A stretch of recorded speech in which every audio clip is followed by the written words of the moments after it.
Friends, कैसे हैं आप सभी लोग। आई होप कि आप सभी बहुत अच्छे होंगे और अपनी स्टडी को भी बहुत ही अच्छे से कर रहे होंगे। तो फ्रेंड्स, आज के वीडियो सेशन में हम किस टॉपिक पे बात करने वाले हैं। तो सबसे पहले अगर हम सब्जेक्ट की बात करें तो सब्जेक्ट आपका हो जाता है शिक्षण अधिगम के सिद्धांत, और इसमें जो प्रीवियस ईयर क्वेश्चन पेपर है वो हो जाता है 2019 का। और ये आप लोगों को बहुत ही अच्छे से पता है कि क्वेश्चंस रिपीट होते हैं, और जब क्वेश्चंस रिपीट होते हैं तो आप लोगों के लिए बहुत ही ज़्यादा इम्पॉर्टेंट हो जाते हैं ये क्वेश्चंस। ठीक है, तो सबसे पहले बात करेंगे कि इसमें क्वेश्चंस कितने आते हैं। तो आपके हो जाते हैं 40 क्वेश्चंस हो जाते हैं। इसमें किन किन रूप में ये क्वेश्चंस आते हैं तो इस पर भी हम लोग बात कर लेते हैं।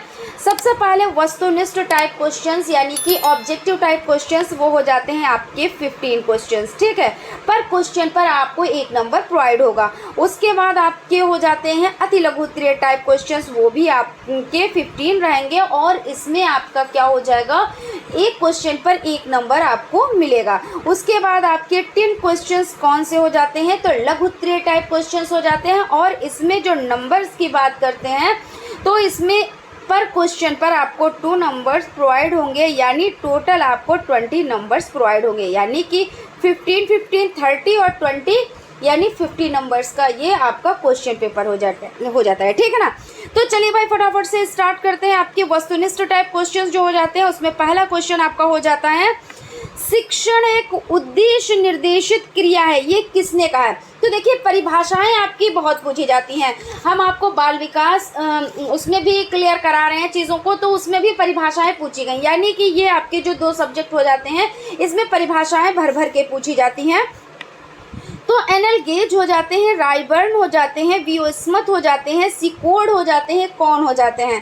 तो यहाँ पे आंसर आपका हो जाएगा वीओ स्मिथ, यानी शिक्षण एक उद्देश्य निर्देशित क्रिया है। और ये कथन किसने दिया तो वीओ स्मिथ ने दिया। उसके बाद अगला क्वेश्चन आपका हो जाता है, आगमन विधि का प्रयोग किया जाता है। तो आगमन विधि का प्रयोग व्याकरण में किया जाता है, निबंध में किया जाता है, गद्य शिक्षण में किया जाता है, पद्य शिक्षण में किया जाता है, किस में किया जाता है। तो जो आगमन विधि हो जाती है उसमें क्या होता है तो व्याकरण, यानी व्याकरण विधि में इसका प्रयोग किया जाता है, यानी कि ऑप्शन आपका राइट हो जाता है।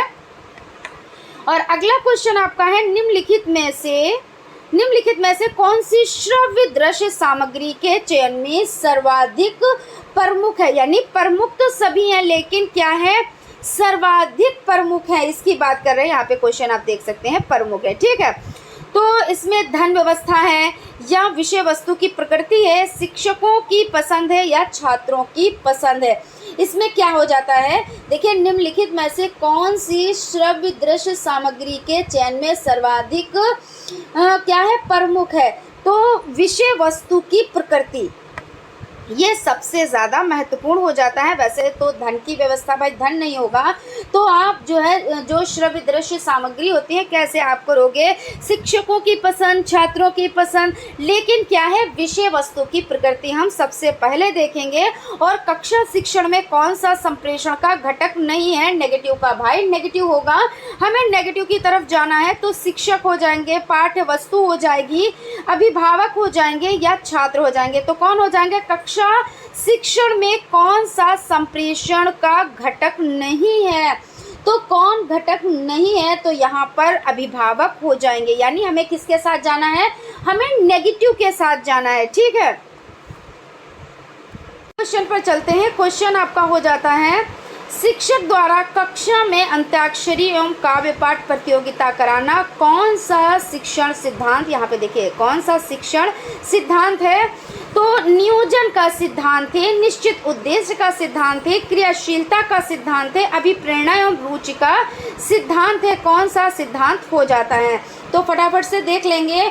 5 नंबर का जो क्वेश्चन हो जाता है उसमें हो जाता है अभिप्रेरणा एवं रुचि का सिद्धांत हो जाता है। क्यों हो जाता है, क्योंकि इस शिक्षक द्वारा कक्षा में अंताक्षरी एवं पाठ्य प्रतियोगिता कराना, भाई जब क्या होगा मोटिवेट बच्चा होगा और उसमें रुचि भी होगी तभी होगा, है ना। उदाहरणों एवं दृष्टांतों के द्वारा कोई सामान्य नियम या सिद्धांत बनाना कौन सा शिक्षण सूत्र है तो तर्कना की ओर, विशिष्ट से सामान्य की ओर, विश्लेषण से संश्लेषण की ओर, संश्लेषण से विश्लेषण की ओर। इसमें क्या कह रहे हैं, एक बार फिर से क्वेश्चन को समझ लेते हैं। उदाहरणों एवं दृष्टांत छात्रों के द्वारा कोई सामान्य नियम या सिद्धांत बनाना कौन सा शिक्षण सूत्र हो जाता है? 6 नंबर का जो हो जाता है उसके लिए देखिए, विशिष्ट से सामान्य की ओर। क्यों हो जाता है?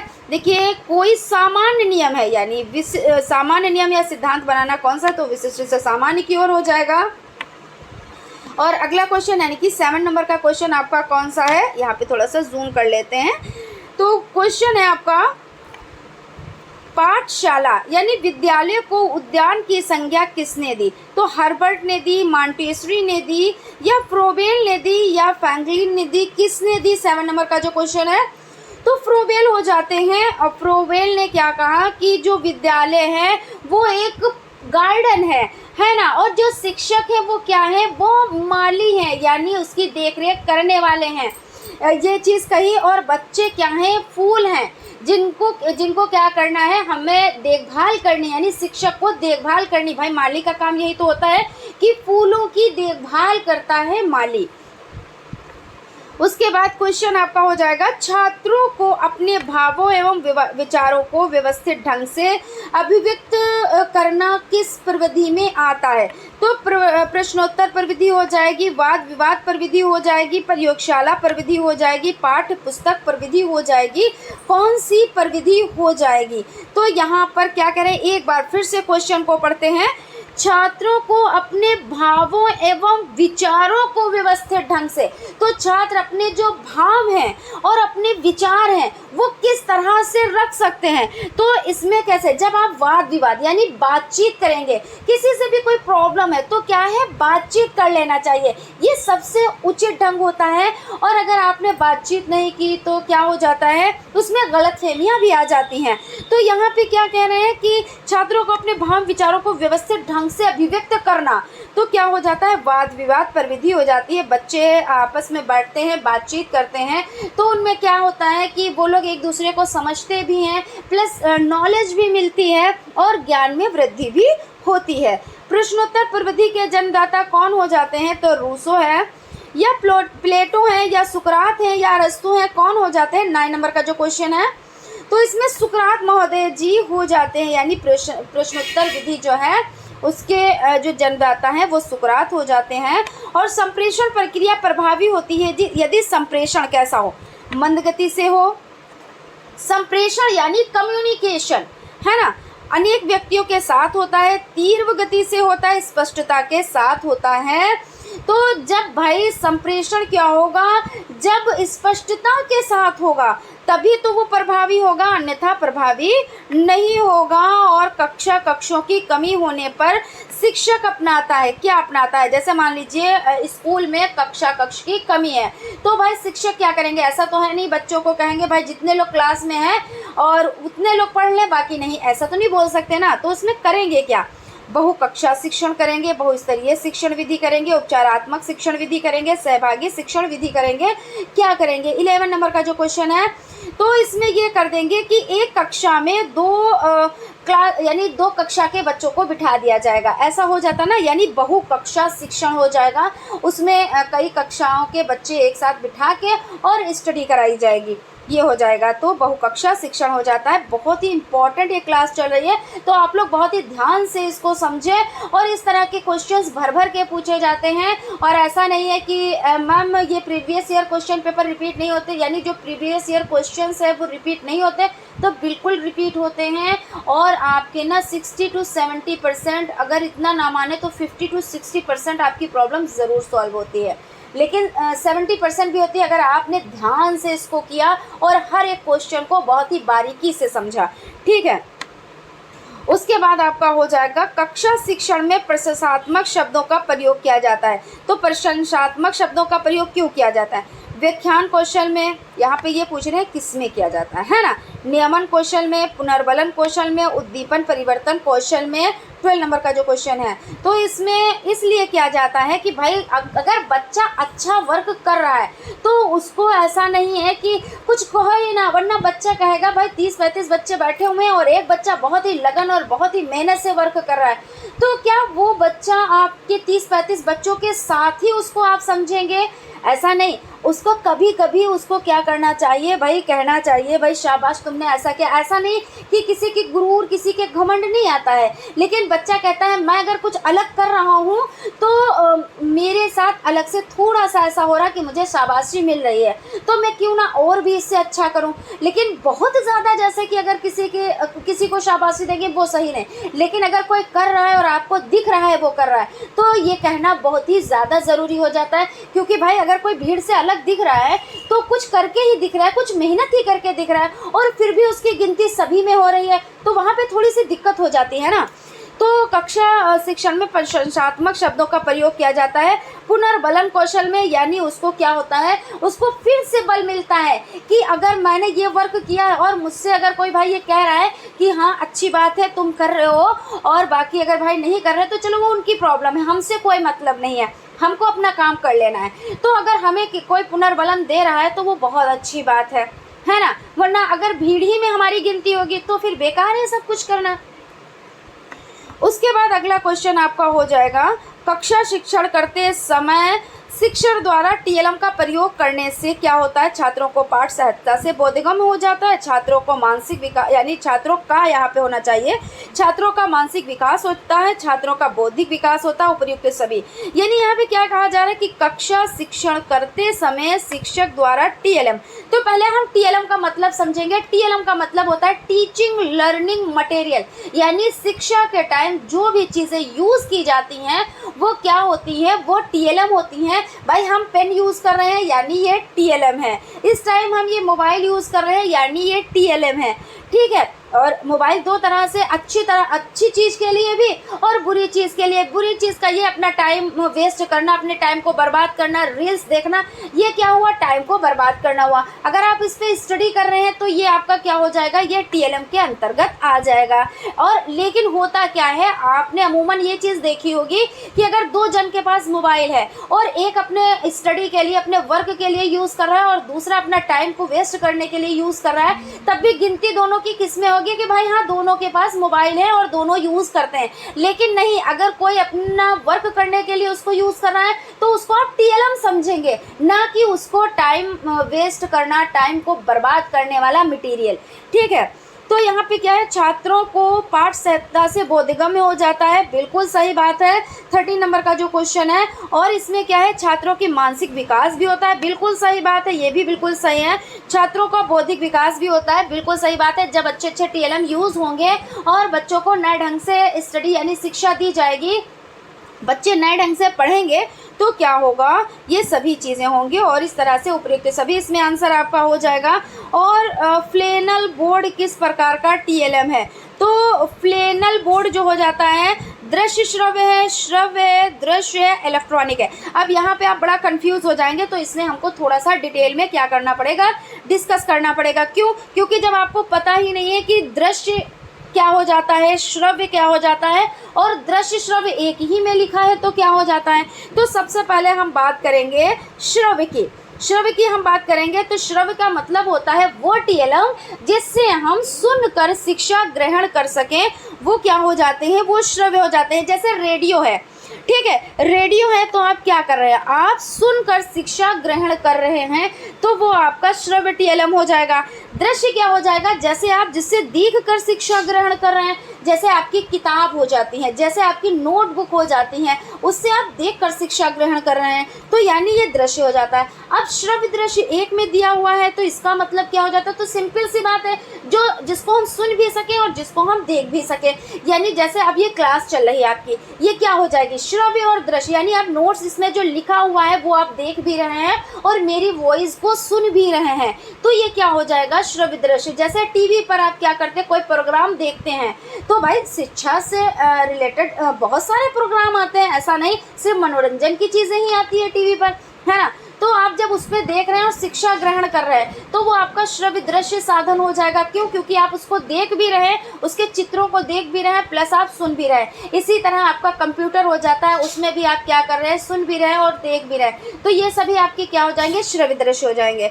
तो यहाँ पे क्या कह रहे हैं, फ्लैनल बोर्ड किस प्रकार का टीएलएम है। अब फ्लैनल बोर्ड की बात आई तो ये दृश्य, यानी इसको आप देख सकते हैं, इसको आप सुन नहीं सकते, तो इसलिए ये आपका दृश्य हो जाएगा। आई होप आपको ये समझ में आ गया होगा। और इससे रिलेटेड क्वेश्चंस पूछ लिए जाते हैं, कभी श्रव्य सामग्री पूछ ली गई, लघु में आती लघु में, या कभी श्रव्य दृश्य सामग्री 3 सामग्रियाँ लिखिए, या कभी दृश्य पूछ ली गई 3 से 4 पूछ लिया, या इसके बारे में लिखो, कुछ चीज़ें लिखो, इस तरह से क्वेश्चंस पूछ लिए जाते हैं। ठीक है, कौन सा प्रकृति प्राप्त टीएलएम नहीं है? तो प्रकृति प्राप्त यानी कंकड़ पत्थर, मानचित्र, टहनियाँ, पत्तियाँ। तो प्रकृति प्राप्त जो है पहले हम उनको देखते हैं। तो कंकड़ पत्थर हमें कहाँ से मिले? प्रकृति से मिले, है ना। उसके बाद आपका क्या है? टहनियाँ, जो पेड़ की टहनियाँ होती हैं वो कहाँ से मिली? वो पेड़ों से मिली। पेड़ हमें कहाँ से मिले? यानी प्रकृति ने हमें उपहार स्वरूप दिए।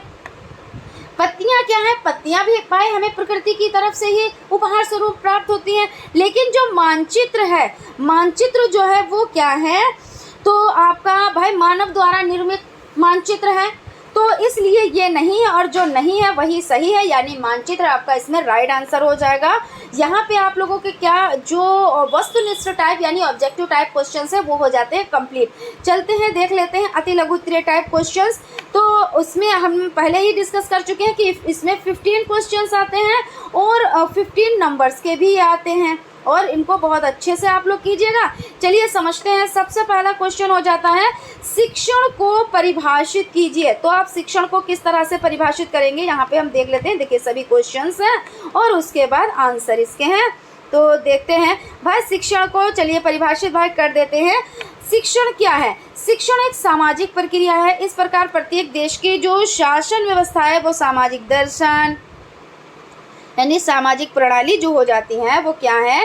सामाजिक दर्शन, सामाजिक परिस्थितियां तथा मूल्यों आदि का प्रभाव पड़ता है। जिस देश में जैसी शासन प्रणाली या सामाजिक तथा दार्शनिक परिस्थितियां होंगी वहां उसी प्रकार की शिक्षण प्रक्रिया होगी। यानी कहने का मतलब यह है कि जो शिक्षण है वो एक सामाजिक प्रक्रिया है। भाई हम समाज में रह रहे हैं तो हमें समाज के हिसाब से चलना है, उनके साथ उठना बैठना है, तो हमें क्या है? हमें शिक्षा भी ग्रहण करनी है। उसके बाद क्या है? इस प्रकार की शासन प्रणाली, सामाजिक दर्शन, सामाजिक परिस्थितियां तथा मूल्यों आदि का प्रभाव पड़ता है। तो बिल्कुल ये सभी चीज़ों का समाज में हम रह रहे हैं तो उनका रख रखाव, रहन सहन सभी का प्रभाव हमारे पे पड़ता है। और जिस देश में जैसी शासन व्यवस्था होगी वहाँ का सामाजिक तथा दार्शनिक परिस्थितियाँ होंगी वहाँ उसी प्रकार की शिक्षण प्रक्रिया होगी। कहीं कहीं पे आपने देखा होगा बहुत अच्छी शिक्षण प्रणालियाँ हैं। क्यों? क्योंकि वहाँ पे शिक्षा पे बहुत ज़्यादा जोर दिया गया। कहीं कहीं पे ऐसा है, अरे शिक्षा लेकर ही क्या करेंगे, कौन सी नौकरी मिलनी है, कौन सी ऐसा होना है, अरे नौकरी नहीं तो बिजनेस सही है ना, क्योंकि बिजनेस भी आप कर सकते हो। और नहीं भी अगर कुछ कर रहे हो, भाई मान लीजिए बहुत लोग लड़कियों के लिए कहते हैं अरे ये पढ़ लिख कर क्या ही करेंगी, आखिर में करना तो चूल्हा चौका ही है। अरे उसमें भी तो शिक्षा की नीड होती है। ऐसा नहीं है भाई आप कोई भी वर्क करेंगे तो उसमें भी शिक्षा की नीड होती है। लेकिन जब सोच ऐसी होगी तो हमारा देश आगे कैसे ही बढ़ेगा। जैसे कहते हैं बहुत घरों का माहौल ऐसा होता है जिसपे शिक्षा पे ध्यान ही नहीं दिया जाता। बस यही होता है कि भाई शिक्षा का करेंगे ही क्या, अचार डालेंगे क्या, ये चीज़ होती है। बहुत लोगों के मुंह से ये चीज़ सुनी भी है, और आपके भी आसपास में ऐसे लोग होंगे, एंटी टाइप्स लोग होते हैं जो ये चीज़ें बोल देते हैं कि हम इतनी शिक्षा लेकर करेंगे ही क्या, उसका अचार नहीं रखना है। लेकिन बस वही चीज़ हो जाती है। तो वो मोहल्ला हो, वो क्या वो ज़िला हो, वो देश हो, वो प्रदेश हो, वो कुछ भी हो, तो क्या होता है वो तरक्की नहीं कर पाता है। और शिक्षण शब्द अंग्रेजी के टीचिंग शब्द का हिंदी रूपांतरण है। शिक्षण से अभिप्राय सीखना होता है, यानी हम दिन प्रतिदिन कुछ ना कुछ सीखते हैं। अपने से छोटों से भी हम कुछ सीखते हैं, अपने से बड़ों से भी कुछ सीखते हैं। हम हर बंदे से कुछ ना कुछ और रोज़ का रोज़ सीखते हैं। ऐसा नहीं है कि हम जब तक जिंदा रहेंगे निरंतर कुछ ना कुछ हम लोग सीखते ही रहेंगे। शिक्षण अधिगम पृथक पृथक प्रक्रियाएं नहीं है। शिक्षण के अंगों में शिक्षण, शिक्षार्थी तथा पाठ्यक्रम है। भाई शिक्षण के अंगों में कौन है? शिक्षक है यानी सिखाने वाला, शिक्षार्थी यानी सीखने वाला, और एक पाठ्यक्रम होता है। और व्यक्ति जन्म से लेकर मृत्यु तक कुछ ना कुछ सीखता रहता है। अब देखिए जिसमें शिक्षण, शिक्षार्थी और पाठ्यक्रम है वो औपचारिक, जिसमें क्या है निरंतर मृत्यु तक वो सीखता रहता है अनौपचारिक, यानी उठते बैठते चलते फिरते सोते जागते बंदा कुछ ना कुछ सीखता ज़रूर है। जब वो किसी भी उद्दीपक अर्थात व्यक्ति, वस्तु, स्थान, वातावरण आदि के संपर्क में आता है तो उससे वो सीखता रहता है, जिसके परिणाम स्वरूप उसे व्यवहार में परिवर्तन होता है और उसके व्यवहार में परिपक्वता आ जाती है। बिल्कुल सही बात है कि जब आप सीखते हैं तो आपका क्या होता है, जब आपका जो व्यवहार होता है वो परिवर्तित हो जाता है, यानी बदल जाता है। और जब तक आप चीज़ों को सीखते नहीं है तब तक आपका जो व्यवहार होता है, दूसरों के प्रति नज़रिया होता है, वो दूसरी तरह से होता है। लेकिन जब आप मैच्योर हो जाते हैं शिक्षा लेकर, तो दूसरों के प्रति आपका व्यवहार कुछ अलग ही हो जाता है, ठीक है ना। और उसके व्यवहार में परिपक्वता आ जाती है, यानी उसके जो उसका नेचर होता है उसमें मैच्योरिटी आ जाती है, और उसका व्यवहार समाज द्वारा वांछनीय व्यवहार में बदल जाता है। और एक परिभाषा भी देख लेते हैं। परिभाषा है रॉयबर्न के अनुसार। आपने शिक्षण को स्पष्ट करते हुए क्या कहा है? शिक्षण के 3 बिंदु हैं। कौन है? शिक्षक, विद्यार्थी एवं पाठ्य वस्तु, और तीनों के बीच संबंध स्थापित करना ही शिक्षण है। यानी इनमें क्या करना है? संबंध हम स्थापित कर ले तो यही क्या है? शिक्षण है। और यह संबंध बालक की शक्तियों के विकास में सहायता प्रदान करता है। तो इस तरह से ये आपका अति लघु हो गया। और लघु में देखना है तो इसमें थोड़ा सा और भी आप देख सकते हैं। उसके बाद आपका अगला क्वेश्चन क्या हो जाएगा? अगला क्वेश्चन है प्रभावी संप्रेषण के 2 तरीके बताएं। तो प्रभावी संप्रेषण क्या होता है? संप्रेषण यानी कि कम्युनिकेशन, है ना। तो शिक्षा यानी विद्यार्थियों को पहुंचाए जाने वाली विषय वस्तु के ऊपर शिक्षक का पूर्ण अधिकार होना तथा उसके द्वारा आधुनिक जानकारी का होना, और श्रव्य दृश्य सहायक सामग्री बहुमाध्यम तथा संप्रेषण के माध्यम से उपयुक्त प्रयोग में निपुणता होती है। तो ये चीज़ हो जाती है। और उसके बाद अगला क्वेश्चन है शिक्षण के मूलभूत सिद्धांत कौन है? यह क्वेश्चन आपका है किन्हीं 2 शिक्षण के सिद्धांतों का उल्लेख कीजिए। या ऐसे आ सकता है शिक्षण में नियोजन के सिद्धांत से आप क्या समझते हैं? क्वेश्चन घुमा फिरा के पूछते हैं, लेकिन जो आपका पेपर सॉल्व हो रहा है उसमें कौन सा आया है? 2019 में शिक्षण में नियोजन के सिद्धांत से आप क्या समझते हैं? तो देख लेते हैं शिक्षण में नियोजन के सिद्धांत। यहाँ पे देख लेते हैं, एक सेकंड। हाँ, जीवन से संबंधित स्थापना रुचि का सिद्धांत हो जाता है। इसमें कई सिद्धांतों को पूछा गया है जीवन से संबंधित। और क्या हो जाता है? एक सेकंड देख लेते हैं कहाँ पे भाई? शिक्षण में एक सेकंड बस जस्ट अ मिनट भाई। आप लोग लाइक कर दें अगर अभी तक लाइक नहीं किया है, और चैनल को सब्सक्राइब भी कर दें, क्योंकि सब्सक्राइब तो एक ही बार करना रहता है, बार बार नहीं करना रहता भाई। यही चीज़ तो हो जाती है ना। तो थोड़ा सा यहाँ पे हम देख लेते हैं कहाँ गया भाई आपका आंसर। वस्तु का प्रयोग यहाँ पे कहाँ गया? शिक्षण का रखरखाव हो जाता है। और क्या? ये सारे क्वेश्चंस आपके आए हुए हैं, ठीक है ना। ये आपके क्वेश्चंस आए हुए हैं। और हम लोग किस क्वेश्चन? प्रकृति का अनुसरणीय हो जाता है, बहुस्तरीय शिक्षण, और क्या? क्रिया द्वारा सीखना, और कौन सा हो जाता है? व्यक्तित्व निवारण में काट, ये हो जाता है शिक्षण सूत्र। और कौन सा हो जाता है? देख लेते हैं, एक सेकेंड। प्रेरणा का सिद्धांत यहाँ पे थोड़ा सा देखिए इसमें नियोजन का जो सिद्धांत दिए हुए हैं उसको हम लोग समझ लेते हैं। और वैसे ये भी आपके सिद्धांत है कि प्रेरणा का सिद्धांत हो जाता है आपका। और इसमें रुचि का सिद्धांत है, जीवन से संबंधित स्थापना का सिद्धांत है, और निश्चित उद्देश्य का सिद्धांत है, चयन का सिद्धांत। लेकिन नियोजन का सिद्धांत इसमें स्पेशल तरीके से 2019 में पूछा गया है। तो देख लेते हैं ये क्या होता है नियोजन का सिद्धांत। कि पाठ्य सामग्री चुनने के बाद, यानी जो पढ़ने की सामग्री है उसको चुनने के बाद शिक्षक को क्रमबद्ध तरीके से अन्य तत्वों का निर्माण करना चाहिए। जैसे एग्जाम्पल क्या हो जाता है? पाठ्य योजना का निर्माण, सहायक सामग्री का प्रयोग, गृह कार्य, पुनरावृत्ति, ये सभी हो जाते हैं। तो ये नियोजन का सिद्धांत हो जाता है, यानी थ्योरी ऑफ प्लानिंग हो जाता है कि प्लान आपको क्या करना है। तो सिंपल सी बात है, आप शिक्षक हो तो आप कैसे करोगे? सबसे पहले भाई आपको क्या करना है? पाठ्य योजना का निर्माण करना है, सहायक सामग्री का प्रयोग करना, गृह कार्य क्या देना है उसके बारे में, फिर पुनरावृत्ति हो जाती है। तो इस तरह से आपका ये हो जाता है। और अगला क्वेश्चन क्या है? देखिए यहाँ पे शिक्षण सूत्रों से होने वाले 2 लाभ। अब शिक्षण सूत्र हैं तो इनसे लाभ क्या क्या हो सकते हैं? तो बहुत सारे लाभ होते हैं। तो शिक्षण सूत्र द्वारा शिक्षण को अधिक रोचक, रचनात्मक तथा बच्चों की रुचि के अनुकूल बनाया जा सकता है। और क्या हो सकता है? अधिगम की क्रिया को प्रभावशाली तथा व्यवस्थित बनाता है। कैसे बनाता है?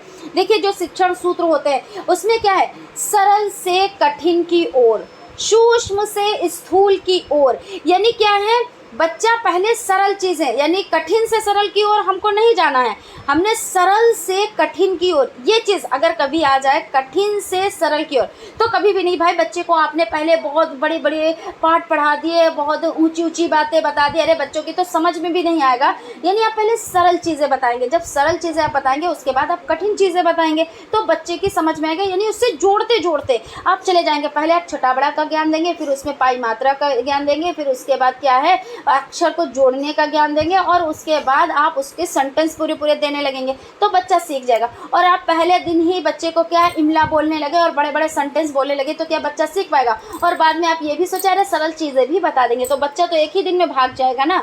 तो जो शिक्षण सूत्र हैं तो वो बहुत ही लाभकारी हैं, और इसमें क्या होता है भाई, रोचक, रचनात्मक तथा बच्चों की रुचि के अनुकूल होता है कि बच्चे क्या है भाई, बच्चे सीख रहे हैं, इंटरेस्ट उनको आ रहा है, उनको मज़ा आ रहा है।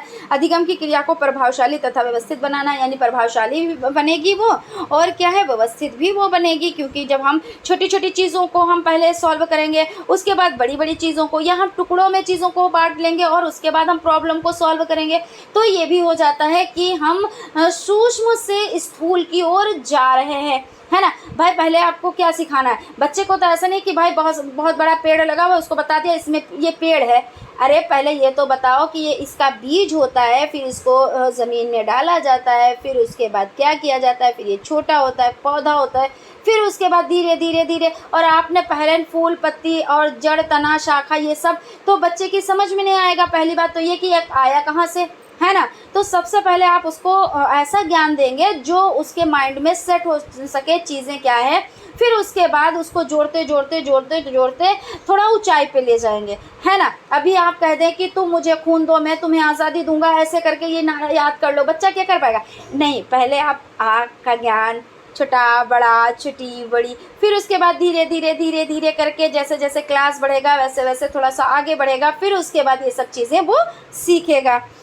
प्रश्नोत्तर पर विधि के 2 लाभ बताइए। तो प्रश्नोत्तर पर विधि क्या है, इस विधि के प्रयोग से छात्र सक्रिय रहते हैं, यानी जब बच्चे से क्या किया जाता है, प्रश्न किए जाते हैं तो उसको एक ये अंदर से बना रहता है कि भाई हमारी मैडम जी हमारे सर जी आए हैं तो क्या होगा, वो किसी भी टाइम हमसे क्वेश्चन कर सकते हैं, है ना। तो वो पाठ पढ़ा रहे हैं लेकिन बच्चे का मन क्या है उसमें लगा हुआ है और बहुत अच्छे से वो पाठ को पढ़ रहा है कि किस टाइम कौन सा क्वेश्चन हमारे टीचर कर ले।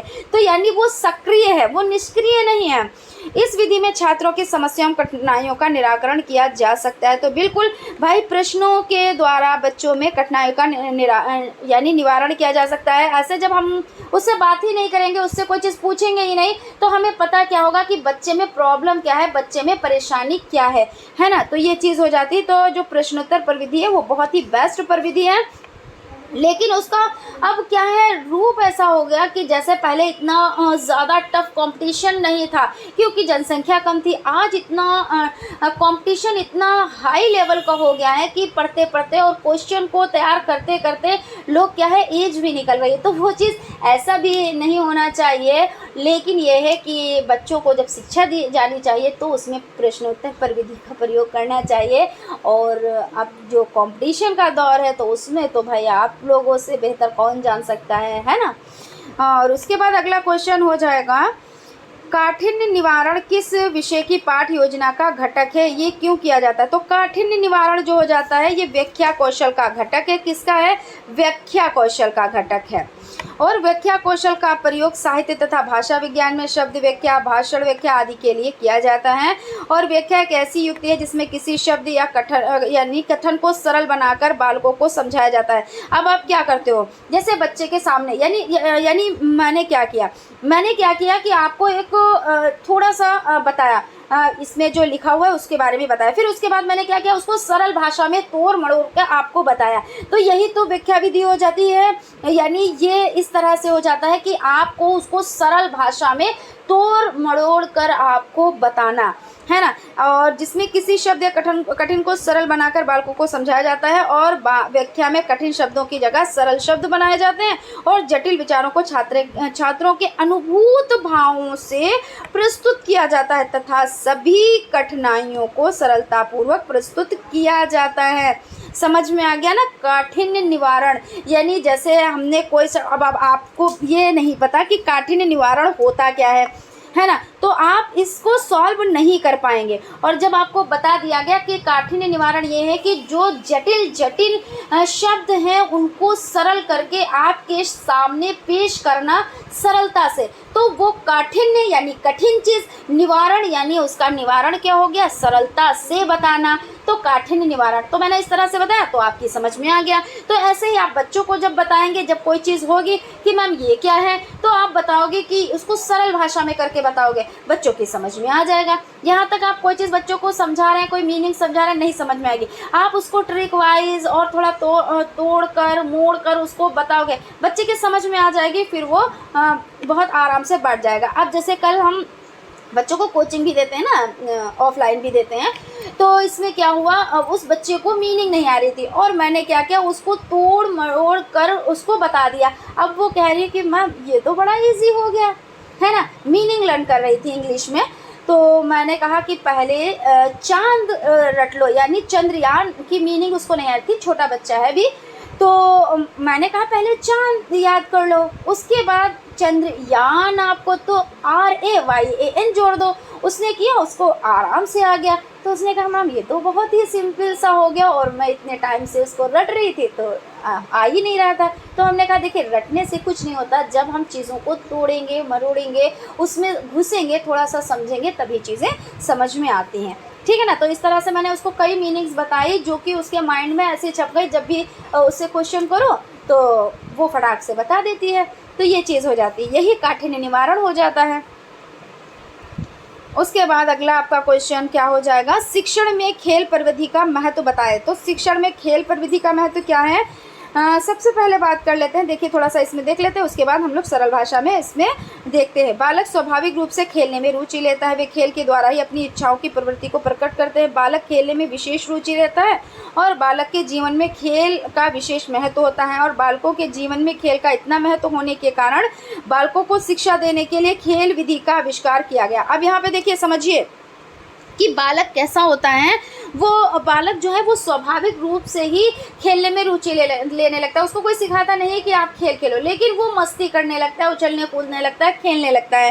फिर उसके बाद क्या है, अपनी इच्छाओं प्रवृत्तियों को वो प्रकट करता है और बालक खेल में विशेष रूप से रुचि लेता है। तो इसको देखते हुए, इसको मद्देनज़र रखते हुए क्या हुआ, खेल प्रविधि का आविष्कार ही कर दिया गया कि बच्चे को खेल खेल में शिक्षा देनी चाहिए। यही तो है खेल प्रविधि। और अगर हम बात करें म्यूलिक के अनुसार, यानी कि इन्होंने क्या कहा है, जो कार्य अपनी इच्छा से स्वतंत्रता पूर्वक किया जाए वही खेल है, यानी जो कार्य अपनी इच्छा से स्वतंत्रता पूर्वक करें वही खेल है। और विद्यालयों में खेल का महत्व क्या है, विद्यालय में खेल का महत्व बहुत है। खेलों के द्वारा बालकों में कुशलता का विकास किया जा सकता है। खेलों के द्वारा छात्र अपनी कुशलता संबंधी गुणों का परिमार्जन कर सकते हैं। खेल सामाजिक भावना का विकास करते हैं और खेल बालकों का बौद्धिक विकास भी करते हैं और खेल बालकों के अनुभव में वृद्धि भी करते हैं। और क्रिया द्वारा सीखना खेलों के द्वारा ही संभव हो सकता है। यानी बच्चे क्या कर रहे हैं, खेल खेल रहे हैं, उसमें भाई अपने, ऐसा तो है नहीं अकेले खेलेंगे, तो वो अपना ग्रुप भी बना लेते हैं, यानी उनको दोस्ती करना, समाज में रहना, है ना, मिल बांट कर जैसे आप खेल रहे हैं कि तुम्हारा ये ग्रुप हमारा ये ग्रुप, अब अपने ग्रुप को जिताने के लिए वो बहुत प्रयास करते हैं। यानी क्या है कि दूसरों के साथ मिलजुल कर रहना और उस अपने ग्रुप को जिताना, इस तरह की भावनाएं सभी आ जाती हैं और शारीरिक विकास भी होता है भाई। तो ये आप लोगों के लिए इतना इनफ है, बाकी आप लोग देखिए PDF में मिल जाएगी तो आप लोग देख लीजिएगा, है ना। बहुस्तरीय शिक्षण, बहुस्तरीय शिक्षण का अर्थ स्पष्ट कीजिए।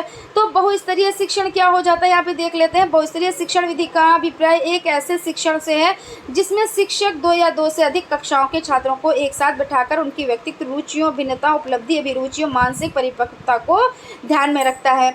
तो बहुस्तरीय शिक्षण में क्या होता है, बहुस्तरीय शिक्षण विधि का क्या हो जाता है, एक ऐसे शिक्षण में जिसमें शिक्षक 2 या 2 से अधिक कक्षाओं, और ऐसी कब ये कंडीशन आती है, ये कब सिचुएशन आती है, यानी कक्ष कम होते हैं तो क्या होता है। ऐसा तो है नहीं कि हम बच्चों को कह देंगे कि भाई तुम्हारा कक्ष नहीं है तो तुम अपने घर जाओ, नहीं, क्या करेंगे, एक ही कक्षा में हम 2, जैसे मान लीजिए फर्स्ट क्लास सेकंड क्लास, अब एक ही कक्षा में हमने बिठा दिया और बच्चों को हमने क्या किया, हमने शिक्षा दी, तो वही बहुस्तरीय शिक्षण हो जाता है, ठीक है।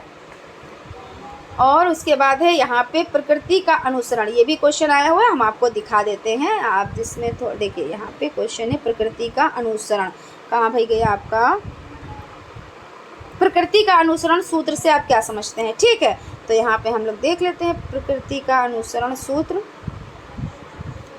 ये देखिए, तो इस सूत्र में क्या होता है, यहाँ पे थोड़ा सा जूम कर लेती हूँ। भाई आप लोग लाइक कर दें फटाफट से।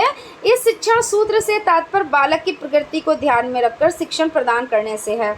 शिक्षण को चाहिए कि वो जो भी बात बताए वो बालक के मानसिक एवं शारीरिक विकास के अनुरूप ही होनी चाहिए।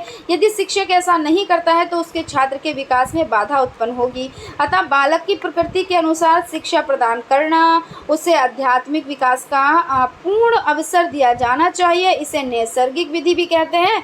और इस संदर्भ में रेमंड का कहना है, क्या कहना है कि इस सूत्र का यथार्थ अभिप्राय यह है कि हमको अपने साधनों को बालकों के शारीरिक और मानसिक विकास के अनुकूल बनाना चाहिए। ठीक है, तो इस तरह से ये आपका हो जाता है। यहाँ पे थोड़ा सा समझ भी लेते हैं कि इस शिक्षण सूत्र से तात्पर्य बालक की प्रकृति को ध्यान में रखकर शिक्षण प्रदान करने से होता है। और शिक्षक को चाहिए कि वह जो भी बात बताए वह बालक के मानसिक एवं शारीरिक विकास के अनुरूप ही होनी चाहिए। बिल्कुल कि भाई बच्चा कैसा है, कितने कैसे सीख पा रहा है बच्चा, ये चीज़ें आपको ध्यान में रखनी चाहिए। और जब आप ध्यान में रखेंगे तभी आप बच्चे को सिखा पाएंगे, अन्यथा आप बच्चे को नहीं सिखा पाएंगे। आप ऐसे ही बोलते चले जाएंगे और लास्ट में क्या होगा, बच्चे ने कितना सीखा तो कुछ भी नहीं, है ना, ये चीज़ हो जाती है। निदानात्मक एवं उपचारात्मक शिक्षण में अंतर स्पष्ट कीजिए। तो निदानात्मक क्या होता है देख लेते हैं। शिक्षा में निदान का तात्पर्य उस प्रक्रिया से है जिसके द्वारा शिक्षा संबंधी कमजोरियों तथा कठिनाइयों के मूल कारण और प्रकृति का निर्णय लिया जाता है। यहाँ पे क्या है, निदान से, यानी कह रहे हैं कि उस प्रक्रिया को कहते हैं जिसके द्वारा शिक्षा संबंधी कठिनाई और कमजोरी का क्या होता है, पता लगाया जाता है कि बच्चे में क्या कमी है, क्यों नहीं सीख पा रहा है। अगर सीख नहीं पा रहा है तो क्यों नहीं सीख पा रहा है, उसको सुनाई नहीं दे रहा, दिखाई नहीं दे रहा, बोल नहीं पा रहा है, समझने में कोई प्रॉब्लम है, तो ये इसका क्या होता है, निदान किया जाता है। फिर क्या होता है, विद्यार्थी को सीखने संबंधी कठिनाइयों का ज्ञान प्राप्त करने की क्रिया में शैक्षणिक निदान और कठिनाइयों को दूर करते हुए शिक्षण करने को उपचार कहते हैं। अब जो प्रॉब्लम है, जैसे सुनाई नहीं पड़ रहा है तो भाई क्यों नहीं सुनाई पड़ रहा है, ऐसा तो नहीं, कान में कोई प्रॉब्लम है तो उसको भाई डॉक्टर को दिखाएंगे। अगर उसका ध्यान वो आकर्षित नहीं कर पा रहे हैं, ऐसा तो नहीं है भाई कि बच्चा समझने में इसकी कुछ प्रॉब्लम है इसलिए इसको ऐसी प्रॉब्लम है, तो उसको समझाएंगे, थोड़ा सा उससे बातचीत करेंगे, है ना। और लास्ट में जब कुछ हल नहीं होता है तब तो डॉक्टर के पास ले जाया जाता है ना। और बच्चा भाई मंदबुद्धि है तो उसको क्या करके, जैसे अब कोई बच्चा ऐसा होता है जिसको एक ही बार बताओ चीज़ें उसकी समझ में आ जाती हैं। कुछ बच्चे ऐसे होते हैं कि 1 से 2 बार में वो समझ पाते हैं। कुछ बच्चे ऐसे होते हैं चाहे जितनी बार भी बता दो उसकी समझ में नहीं आता। तो जब आप बच्चों की छटनी कर लेंगे कि कौन सा बच्चा कैसे सीख पाता है और फिर आप उसको शिक्षा देंगे तो वो शिक्षा उसके लिए क्या होती है, लाभदायक होती है और यही उसका उपचार हो जाता है। ठीक है, तो योकम एवं सिम्पसन महोदय ने क्या कहा है कि उपचारात्मक शिक्षण उचित रूप से निदानात्मक शिक्षण के बाद आता है। बिल्कुल सही बात है कि उपचारात्मक शिक्षण जो है भाई इसमें तो दवा जैसे दी जाती है, हमने आपको एग्जाम्पल बताया था। लेकिन निदानात्मक में क्या किया जाता है, इसमें जांच की जाती है। इतना ध्यान रखें, निदान में जांच और उपचार में दवा ही तो हुई जब बच्चे की कमज़ोरी का पता चला कि उसको क्या प्रॉब्लम है और उस प्रॉब्लम को मद्देनज़र रखते हुए हमने शिक्षा उसको दी, है ना। एक अच्छी प्रस्तावना के 2 गुणों का उल्लेख कीजिए। तो एक अच्छी प्रस्तावना के गुण, प्रस्तावना छात्रों के पूर्व ज्ञान से संबंधित होनी चाहिए और प्रस्तावना निकलवाने के प्रयोग में लाई युक्तियां विषय वस्तु के अनुरूप होनी चाहिए और प्रस्तावना छात्रों में उत्साह एवं रुचि का पाठ यानी रुचि तथा पाठ को प्रेरणात्मक रूप देने में सक्षम हो और प्रस्तावना शिक्षक को उत्साह एवं पूर्ण जागृति के साथ करनी चाहिए। ये हो जाती है, यानी यहाँ पे क्या कह रहे हैं, एक चीज़ मैं देख लेती हूँ। एक अच्छी प्रस्तावना के गुणों का उल्लेख कीजिए। जो प्रस्तावना, बाल केंद्रित शिक्षण एवं शिक्षक केंद्रित शिक्षण में अंतर स्पष्ट कीजिए।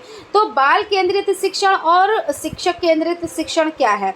तो शिक्षक केंद्रित शिक्षण जो पहले शिक्षा दी जाती थी वो कैसी थी भाई, वो शिक्षक केंद्रित शिक्षा थी।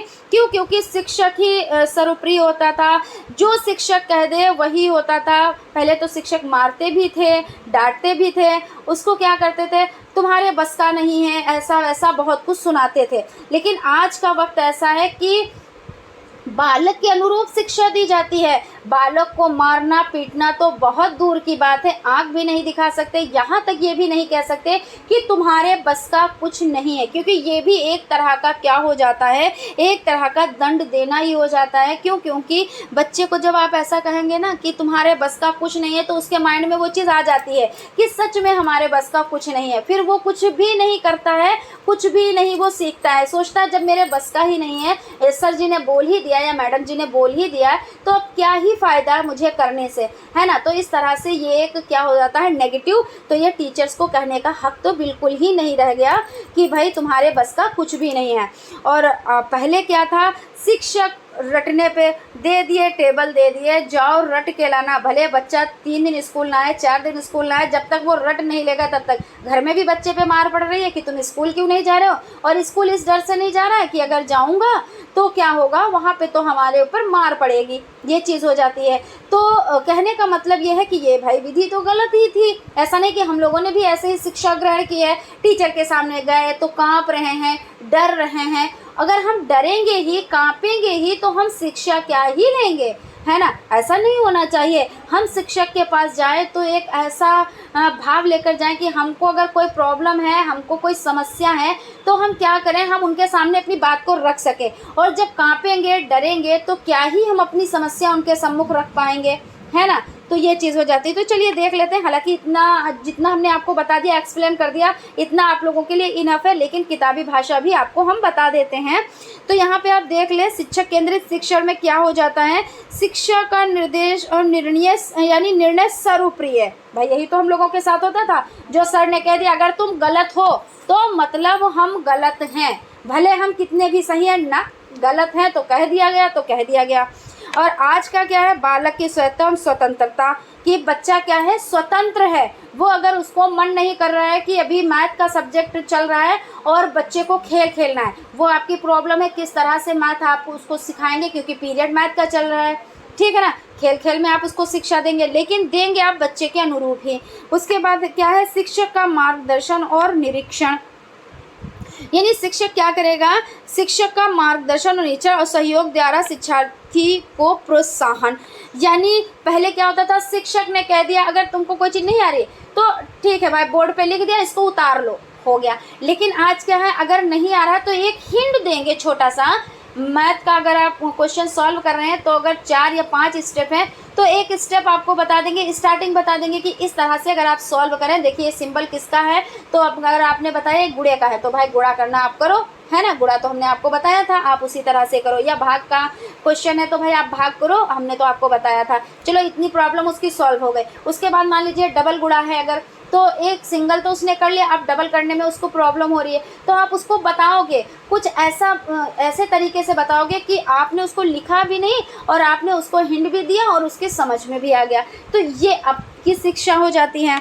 उसके बाद क्या है यहाँ पे, निष्क्रिय भाव से अधिगम सीखना, यानी बच्चा क्या है उसका नहीं, अब भाई जब बच्चा डर रहा है, कांप रहा है और नहीं जो चीज़ उनने बताई वही चीज़ करना है, तो क्या वो निष्क्रिय है, वो सक्रिय नहीं है। सोच रहा है अगर मैं अपने आप से कुछ कहूँगा तो मैं मारा जाऊँगा, है ना। तो अपने आप से उसके ज़बान ही नहीं खुलती थी, और जब ज़बान नहीं खुलती थी तो फिर दिक्कतें तो आनी ही आनी है। लेकिन अब क्या है, सीखने में विद्यार्थी की सक्रिय भागीदारी, यानी अब टीचर बच्चे को बता रहे हैं तो बच्चे भी उसमें साथ दे रहे हैं कि मैम या सर ऐसे से ऐसा, हाँ ऐसे से ऐसा, हाँ ठीक है भाई। भाई डिस्कस करना बहुत ज़रूरी है। ऐसा नहीं अगर कोई छोटा बच्चा अगर हमसे बात कर रहा है तो हम उससे बात ना करें, क्यों भाई ना करें, है ना। भाई हम शिक्षक ज़रूर हैं, लेकिन ऐसा नहीं है कि हम उससे बात ना करें, अच्छे ढंग से हम बात करेंगे उससे। अगर एक दिन हम अच्छे ढंग से हम करेंगे तो कल वो हमसे भी अच्छे ढंग से बात करेगा, ये चीज़ हो जाती है। 4 दीवारी के अंदर अधिगम, पहले क्या होता था भाई, क्लास के अंदर ही शिक्षा दे दी गई, 4 दीवारी में दे दी गई। अब क्या है, विस्तृत सामाजिक संदर्भों में सीखना या 4 दीवारी के बाहर भी सीखना, यानी बच्चों को कहाँ ले जाया जाता है, बाहर टूर पे ले जाया जाता है, उनको दिखाया जाता है। जैसे हिस्ट्री का अगर ज्ञान देना है तो इस तरह से हिस्ट्रिकल चीज़ें दिखानी है उनको, और बाकी हर जगह पे बच्चे अब जाते हैं तो इस तरह से बच्चे जब सीखते हैं तो क्या होता है, हाँ हम कहाँ गए थे, हम दिल्ली गए थे तो वहाँ पे हमने क्या देखा था, लाल किला देखा था। आगरा गए थे तो ताजमहल देखा था। तो टहलना घूमना कोई बुरी चीज़ नहीं होती है, ये हमारे ज्ञान में वृद्धि करते हैं और बच्चों को क्या है अब ले जाया जाता है टूर पे, और जो कि बहुत ही ज़्यादा ज़रूरी हो जाता है। प्रदत्त के रूप में ज्ञान, शिक्षक से ज्ञान प्राप्त करना। यानी शिक्षक क्या कर रहा है भाई, जो चीज़ कह रहा है बस इस तरह से आपको करना है तो वैसे ही करना है, भले उसको वो मेथड आए ना आए, नहीं तुमको करना है, लिखना है तो लिखना है, रटना है तो रटना है। नहीं भाई, ये चीज़ गलत है भाई।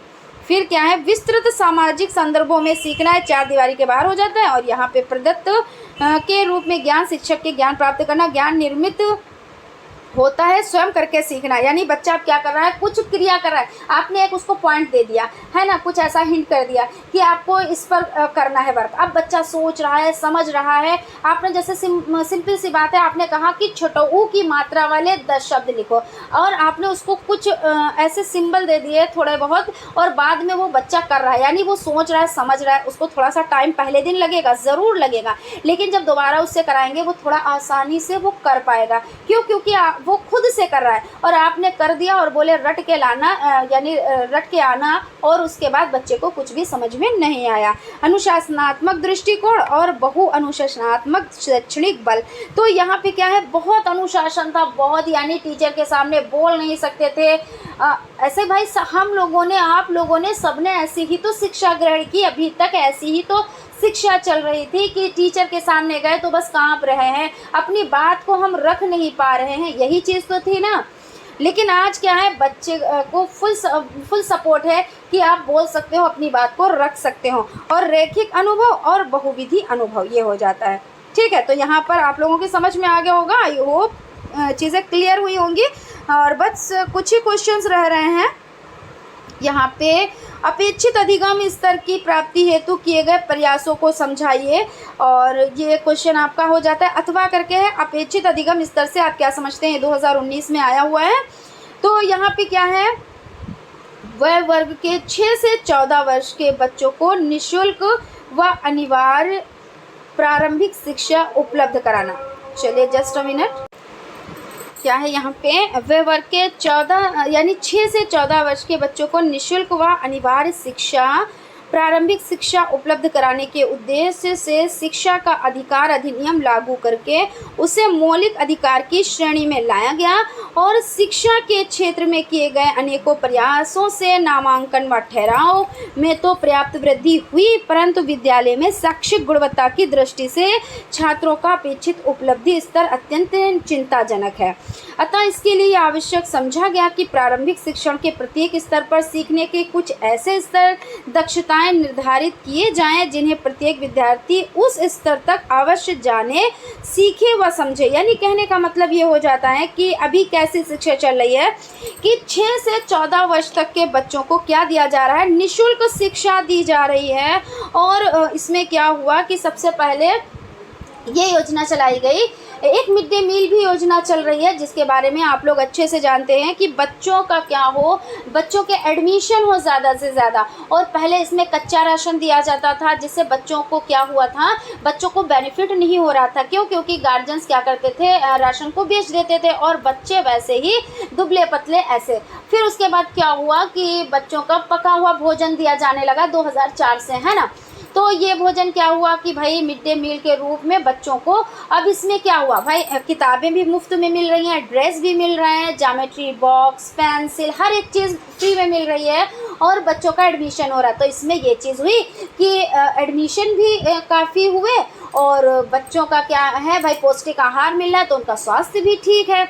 और शिक्षा के क्षेत्र में तो क्या हुआ भाई, बढ़ोतरी ही हो रही है, ये चीज़ हो जाती है। ठीक है, और यहाँ पे क्या कह रहे हैं कि दक्षताएं निर्धारित किए जाएं जिन्हें प्रत्येक विद्यार्थी उस स्तर तक आवश्यक जाने, सीखे व समझे। और बच्चा क्या है, प्रत्येक बच्चे के लिए शिक्षा का अधिकार हो गया, और प्रत्येक बच्चा क्या करे, सीखे समझे, है ना, और पढ़ाई करे। और उसके बाद है शिक्षण अधिगम सामग्री के रख रखाव में क्या सावधानी रखनी चाहिए। तो शिक्षण अधिगम सामग्री का रख रखाव जो हो जाता है, देख लेते हैं। शिक्षण सामग्री के निर्माण के पश्चात उसका प्रयोग लंबे समय तक होता है, अतः उसे अधिक समय तक सुरक्षित एवं प्रयोग के लिए उपयुक्त रहना चाहिए। इन सामग्रियों को दीर्घ समय तक सुरक्षित रखने के सावधानियां रखनी चाहिए। यानी बहुत सी सावधानियां भाई, जब हम बच्चे को शिक्षा दे रहे हैं और शिक्षण सामग्रियां हैं तो उसको क्या है, बहुत लंबे समय तक उसको सुरक्षित रखना है, क्योंकि बच्चों को शिक्षा देनी है। तो उसके रख रखाव में हमें थोड़ा सा ध्यान तो देना ही रहेगा।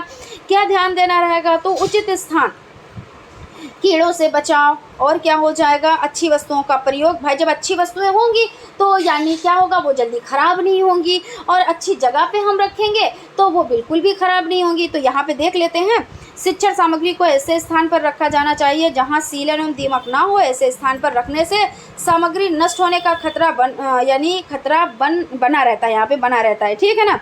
और अतः शिक्षण सामग्री रखने के लिए स्वच्छ एवं सूखा स्थान होना चाहिए। भाई सामग्री जो होंगी अगर आप उसको गीले या ऐसे स्थान पे रख देंगे जहाँ पे सुरक्षित नहीं है तो क्या है, चीज़ें ख़राब हो जाएंगी। इसलिए अच्छी जगह पे, सूखे स्थान पे रखना चाहिए, और जहाँ पे धूल मिट्टी पानी इस तरह से और सीलन वगैरह ना हो। कीड़ों से बचाव, शिक्षण सामग्री जैसे चार्ट, चित्र, पोस्टर, प्रतिमान आदि को झींगुर, चीपा तथा अन्य कीड़ों से बचाना चाहिए। ये कीड़े बॉक्स में आसानी से प्रवेश कर जाते हैं। दीमक एवं कीड़ों को नष्ट करने हेतु किसी कीटनाशक जैसे एल्ड्रीन आदि दवा का प्रयोग किया जाना चाहिए। बिल्कुल सही बात है भाई, कीड़ों से बचाव करना चाहिए, वरना क्या होता है, सामग्री को तो वो फटाफट से वो चटनी कर जाते हैं, ख़राब कर देते हैं। कुछ खा जाता है, अरे पूरा खा जाओ, उसको पूरा भी नहीं खाएंगे, थोड़ा सा खा के थोड़ा नष्ट करके, और यानी नष्ट बर्बाद कर देंगे और कहानी ख़त्म कर देंगे, ऐसे ही तो होता है। अच्छी वस्तुओं का प्रयोग, अच्छी वस्तुएं शिक्षण सामग्री के निर्माण में अच्छी गुणवत्ता वाली वस्तुओं का प्रयोग करना चाहिए, जिससे कि सामग्री अधिक समय तक सुरक्षित रखी जा सके। बिल्कुल सही बात है, अगर आप अच्छी कॉस्टली चीज़ें लाएंगे, देख के अच्छी ही मतलब लाएंगे ब्रांडेड, तो वो चलेंगी। और अगर आप ऐसे ही सस्ती घटिया सी लाएंगे तो क्या होगा, वो कुछ टाइम पे बर्बाद हो जाएंगी, ख़राब हो जाएंगी। सफाई, तो जिस स्थान पर शिक्षण अधिगम सामग्री को रखा जाए उस स्थान की सफाई अति आवश्यक है।